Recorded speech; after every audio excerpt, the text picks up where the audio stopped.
नमस्कार मित्रों, मैं आज आपसे एक विशेष बात करना चाहता हूँ।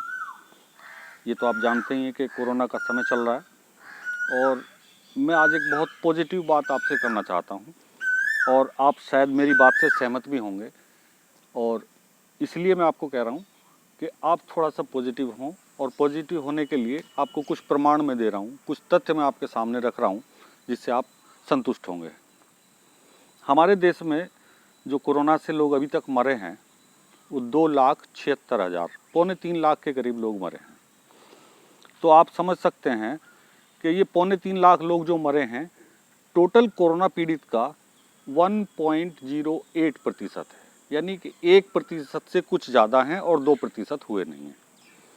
तो अब आप समझिए कि इसकी भयावहता जितनी हमें प्रदर्शित की जा रही है, जितनी दर्शाई जा रही है, उतनी है नहीं।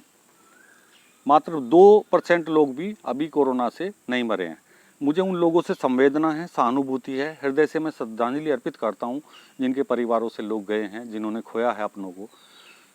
लेकिन इसके अलावा जो लोग उससे बचे हुए हैं वो अपने आप को ये देखिए कि हम लोग खड़े कहाँ हैं। अब उस 2% को भी अगर हम मैक्सिमम लेते हैं तो उस 2% में से बाकी कितना बचा? 98%। यानी कि हम आते हैं 98% की श्रेणी में। जब हम 98% की श्रेणी में हैं तो भयावहता कहाँ है? तो इसलिए आप जो हैं अपने आप को 98% की श्रेणी में रखें और इसके लिए खुश होइए कि हम 98% की श्रेणी में हैं। दिक्कत क्या हो रही है कि हम 2% वाली श्रेणी में अपने आप को रख रहे हैं। अब ये जो 2% वाली श्रेणी है ये भयावहता है, ये डर है, एक दहशत है। तो आप कृपया इससे बाहर निकलें।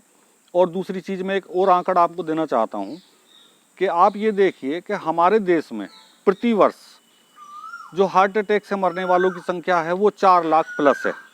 ये 4 लाख से ज़्यादा लोग प्रति वर्ष हमारे यहाँ हार्ट अटैक से मरते हैं। इसके अलावा किडनी फेलियर के केस, इसके अलावा लंग्स फेलियर के केस, इसके अलावा लीवर फेलियर के केस, मतलब बहुत सारी चीज़ें ऐसी हैं कि जिनमें 4 लाख से 5 लाख तक लोग मरते हैं।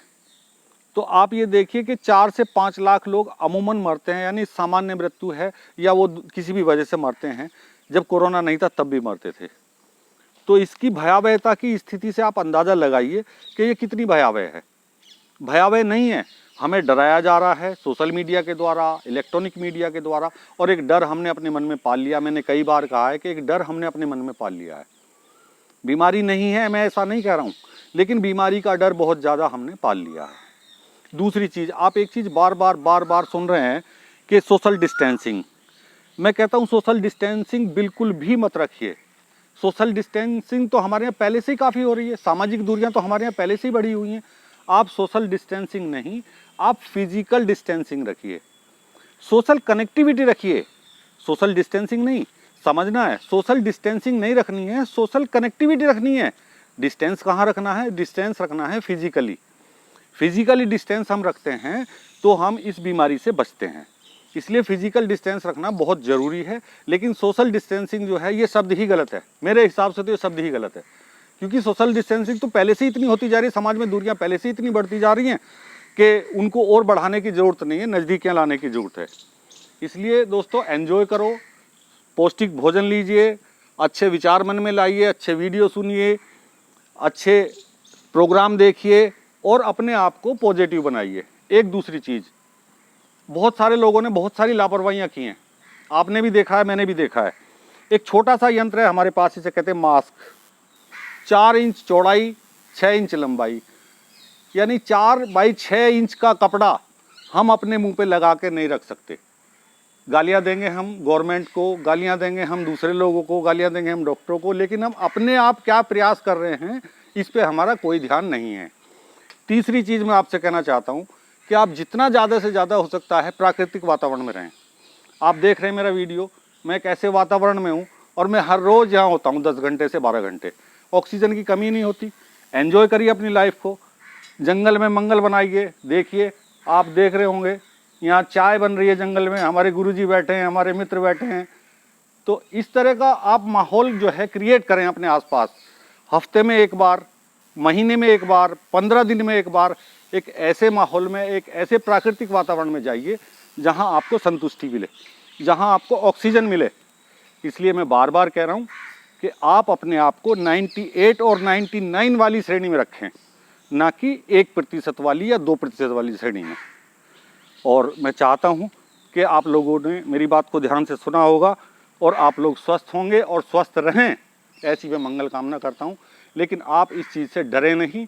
सोशल डिस्टेंसिंग के जगह आप फिजिकल डिस्टेंसिंग का पालन करें और सोशल कनेक्टिविटी बनाएं, एक दूसरे से मधुरता से पेश आएँ, अपने संबंधों को अच्छा बनाइए और इस बीमारी को भगाइए। ये बीमारी जा चुकी है वैसे, अब आप देख रहे हैं, मीडिया पे भी देख रहे हैं और बहुत अच्छी तरह से आपको जानकारियाँ भी मिल रही होंगी कि अब ये बीमारी धीरे धीरे जाने लगी है। लेकिन आने वाले खतरों से बचने के लिए हमें अपने आप को सावधान रखना चाहिए, पौष्टिक आहार लेना चाहिए। और जितने भी हमारे ऐसे लोग हैं घर में, परिवार में, पड़ोस में जो क्रशकाय हैं, कमज़ोर हैं, उनका विशेष ध्यान रखा जाए। डायबिटीज़ वाले पेशेंट का विशेष ध्यान रखा जाए और जिनका इम्यून सिस्टम कमज़ोर है उनका विशेष ध्यान रखा जाए। बस यही थोड़ी सी सावधानियों की ज़रूरत है। दूसरी बात, हम सरकार को कोसते हैं रोज़, भाई हम सिलेंडर के लिए सरकार को कोस रहे हैं, हम रेमडेसिविर इंजेक्शन के लिए सरकार को कोस रहे हैं, हम दुनिया भर की बातों के। लेकिन आपने कभी या हम लोगों ने कभी ध्यान दिया है कि ये सब कालाबाजारियाँ कर कौन रहा है? ये सब हमारे ही लोग तो कर रहे हैं। तो इन काला बाजार वालों का जहाँ तक हो सकता है इनकी रिपोर्ट करें, इनके प्रति जो भी आप कदम उठा सकते हैं इनके खिलाफ कदम उठाएं और इन लोगों को समझा सकते हैं समझाएं, इनको रोक सकते हैं रोकें और अपना ध्यान रखें। इसलिए ये सारी नकारात्मक चीज़ें आप अपने दिमाग से निकालिए और इस लाइफ को एंजॉय कीजिए, ठीक से एंजॉय कीजिए। आज ये चीज़ है, कल नहीं रहेगी। बहुत सारी चीज़ ऐसी आई हैं दुनिया में, पहले थी आज नहीं है। ये बीमारी भी यही हाल होना है इसका, और हो रहा है। आज है, कल नहीं रहेगी। आपको भी रहना है, हमने भी रहना है, आने वाले समय में आने वाले लोगों को भी रहना है। इसलिए लाइफ को एंजॉय करें। जय हिंद, जय भारत।